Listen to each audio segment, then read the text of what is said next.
Bueno, pues ahora tiramos por la Nacional 625, la que nos lleva a Riaño, por el puerto del Pontón. Vamos a hacer el desfiladero de los Bellos. Hace tiempo que no vengo por aquí.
Entramos en el Parque Nacional de Picos de Europa. Dejamos atrás el Parque Natural de Ponga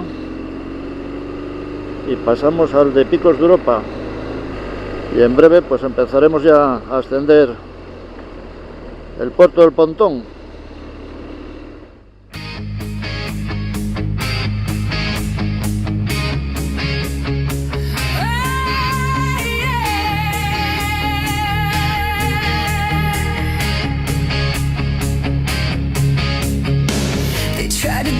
The fire in our hands covered the truth with their commands. But every ember hidden in the dark waited for someone to make it spark.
Bueno, pues estamos ya arriba.